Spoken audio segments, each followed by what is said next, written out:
Magazine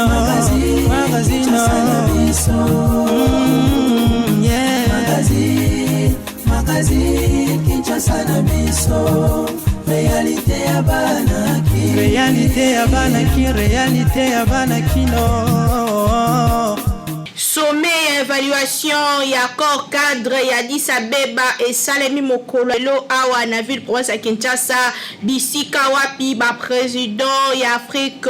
ya Grand Lac ba yaki kokuta nomolok na bango congolais président Félix Antoine Tshisekedi Tshilombo bisika wapi ba sololi na o etali bongo avenir ya Afrique pe lisusu ndenge ni kozongisa kimia mingi na est ya République démocratique du Congo. Seni na ngambo na ye a repoussé topé a reporter ba élection ya ba gouverneur pe vice gouverneur na ba province yango ezalaki prévu le 6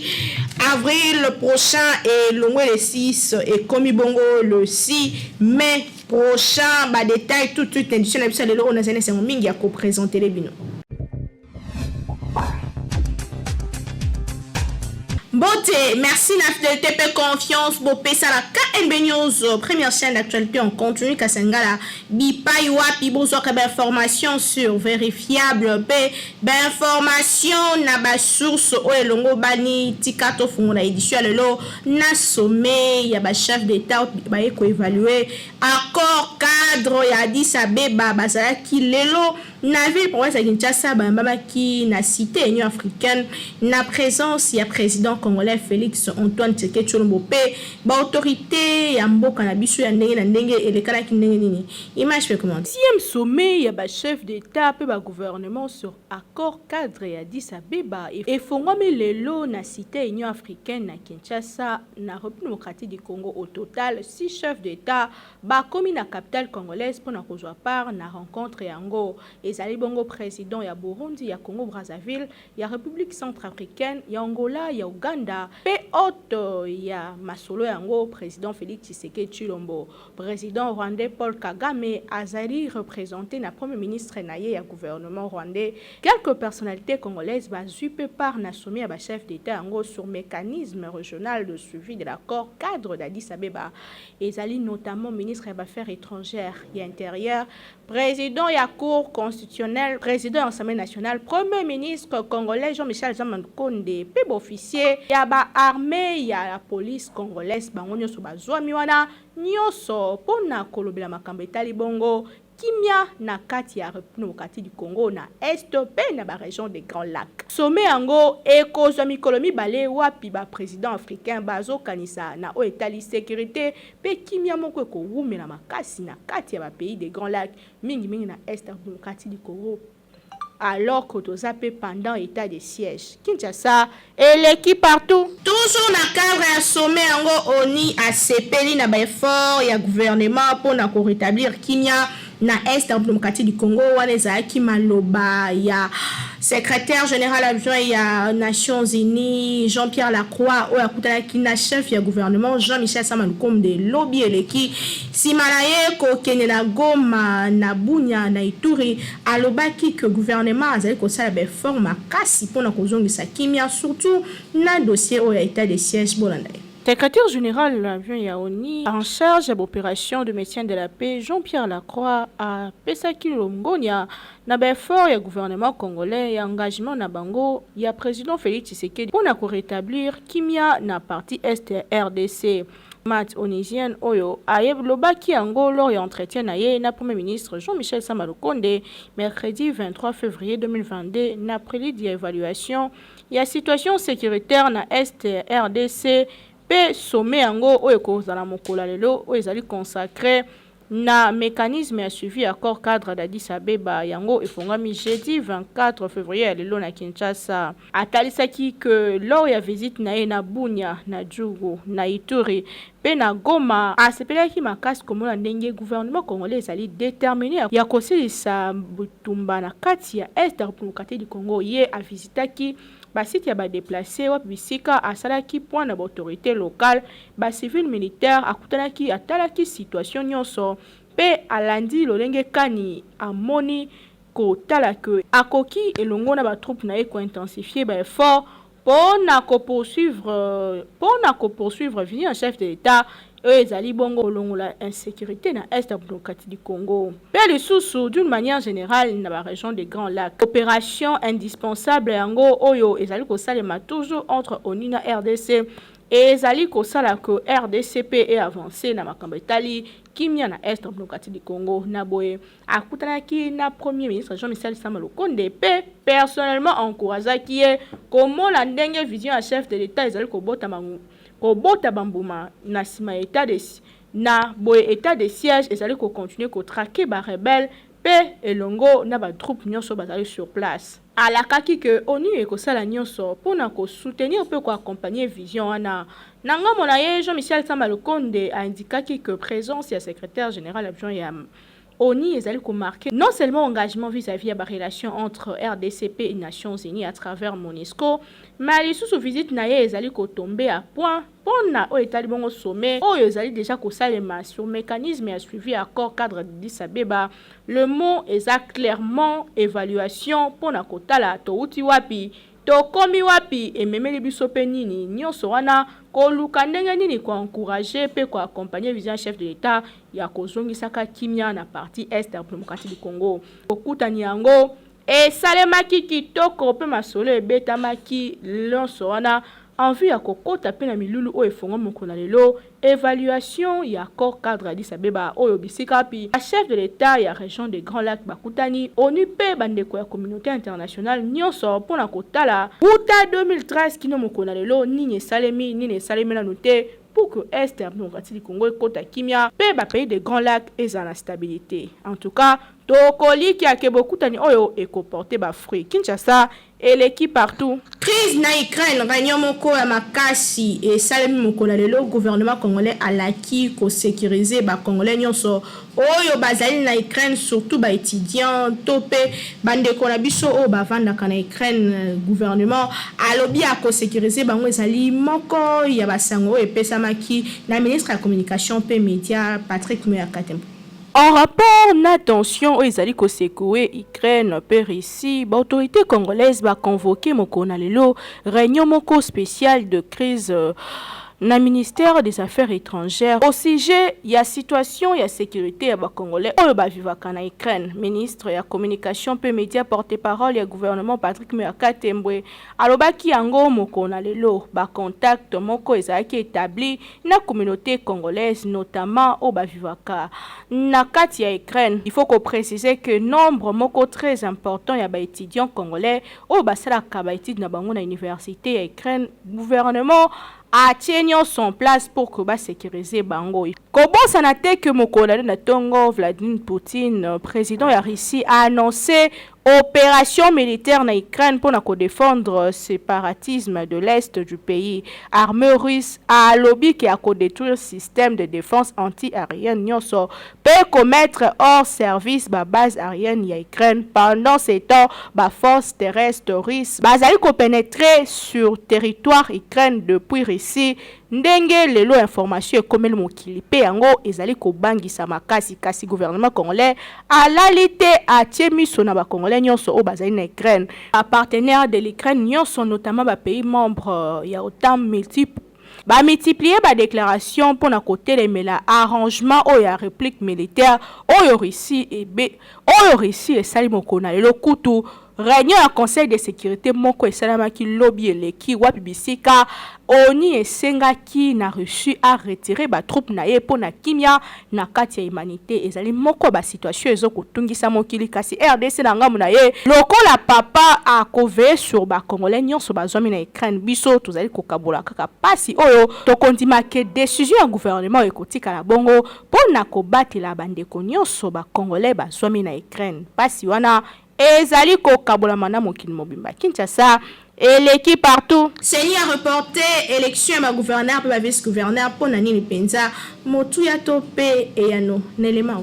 Commission électorale nationale indépendante CENI na Mokuse annonça qu'il n'a communiqué moko mercredi 23 février report na date il y a le 6 mai prochain il y a élection il y a gouverneur pe vice-gouverneur qui prévu notamment na 13 provinces de la République démocratique du Congo. CENI a avancé date yango pour l'inclusivité à la base de report il y a scrutin qui prévu initialement le 6 avril oyo. En outre, au regard, il y a la finalisation, il y a la procédure, il y a la dérogation de décaissement de fonds conformément à l'instruction 15 bis de la Banque centrale du Congo. Et pour deux raisons et inclusivité, CENI a décidé qu'on reportait l'élection à gouverneur et vice-gouverneur dans les 13 provinces précitées ainsi que dans la province de Sankoro. La candidature est déjà déposée dans le premier délai restant valable. Rapport ya communiqué ya CENI nde etalisaki yango faisant état ya monitoring na base ya clôture ya ba bureau ya ba réception puis ba traitement ya ba candidature.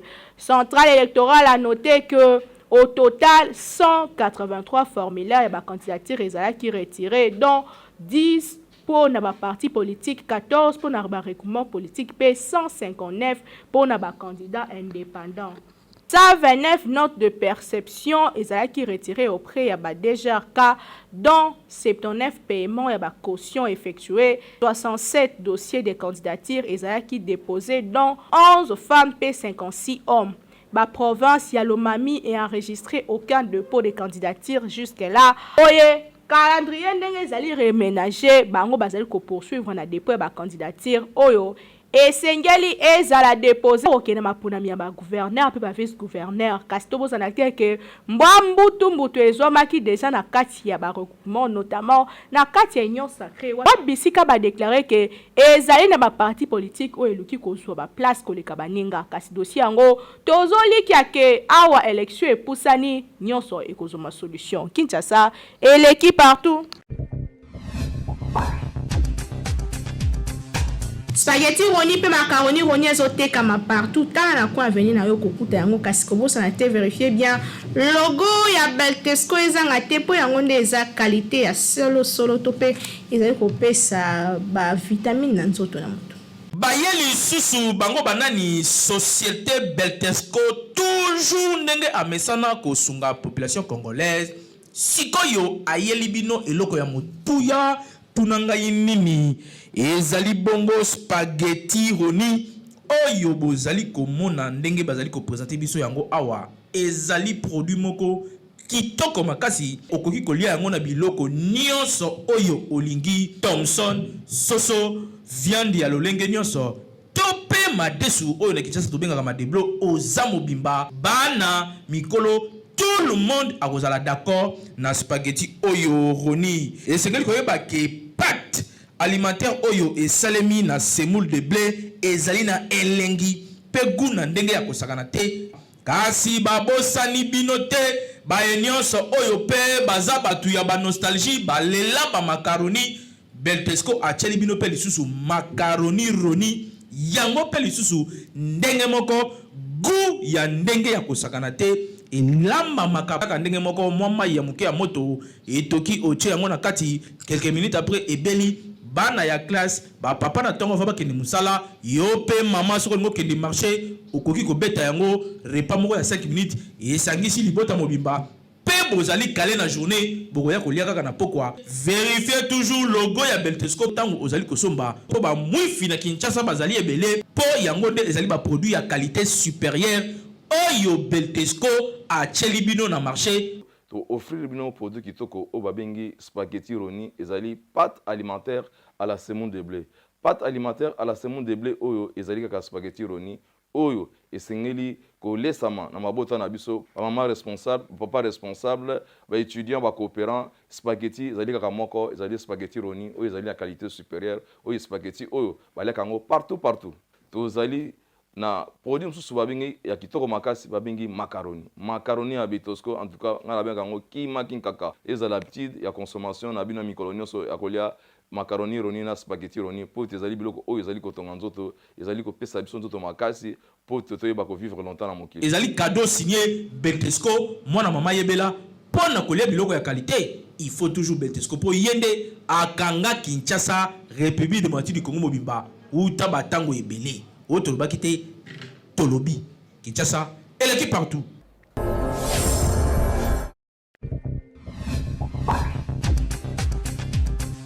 Toujours imité mais jamais égalé KNB News première chaîne d'actualité on continue Kaseningala awa tozo ko ba kopesa bino ba information ndenge ezali ko kitela biso kasi tala bien kota la chaîne YouTube na biso ko kuta ba émission nyonso ezali wana awa to proposer bino extrait émission qu'une doc politique a déjà posté en ligne na KNB News kasi ko bosana te ko s'abonner.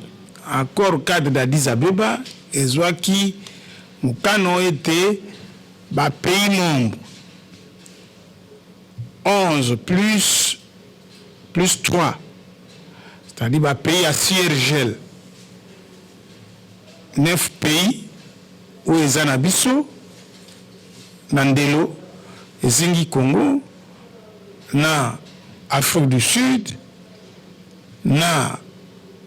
Kenya nde bazali na kati ya ekolo wana na akoro wana pe na Nations Unies, Union Européenne pe SADC bongo na bongo na mbanu nango namoni mbanu eza malamu mingi te zambi na accord likambo ya motuya ezali ba pays membre oyo basinyaki accord cadre d'Addis Abeba ba respecter que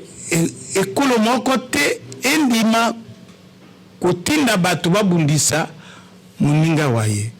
mais tout ça pe ya kohéberger ba rebelle dans mboka na ye. Ce que nous voyons récemment tout le monde qui M23 et kokota et outi na Rwanda vraiment banu ezali malamu te mais accord salimi lelo eza évaluation to kuyoka bango bato baza bakonzi bango basinyaki accord bakopesa biso évaluation mais pona ngai na moni banu eza muke. Le fait pour le président rwandais de se faire représenter ezali bon signe selon yo pour que tu que Rwanda eza moko ya ba pays auto to mona ngo lokola ennemi malgré que ça va voisin na biso. Bon, la République de la parce que toujours la diplomatie, Rwanda, ce que le président était, Premier ministre a représenté, dans l'usage diplomatique, c'est pas mauvais qu'un président s'est fait représenter. Message n'a évité, n'a qualifié pété. Parce que ce qu'ils ont dit que ba boycotter gouvernement rwandais est dit à ta mototé. Alors, voilà Togoloba non, Rwanda se reproche de quelque chose. Diplomatiquement, atteint Premier ministre, mon ministre Mokonza Mburamatei na bango, aye na sommet, ko représenter le président na bango, ça m'a bêté diplomatiquement. De même, tango Europe, Afrique, Congo et Kenya quitté, président Félix Azara quitté. Premier ministre Sama Moutakendeki. C'est que la diplomatie, c'est pas mauvais. Et avec l'édition le 24 février 2022, Nazaki Nessengo Mingi a représenté. Merci. L'équipe technique et rédactionnelle de Saki Moussa Kitoko, Nassima Caméra, Tozaki na Hervé Zaka, Régis Maman qui toujours, na Timothée KMB, superviseur qui a héritier ou congénal. Coordination et la communication Dimo Kenzanga très prochainement la Simon quoi pour servir bino n'enka Moussa les Salema d'une manière très très professionnelle pour Pessani rendez-vous pour une prochaine occasion. Qui me la monte la bille. Magazine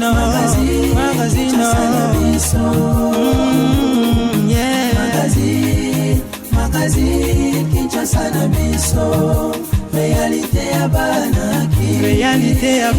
réalité ya banaki no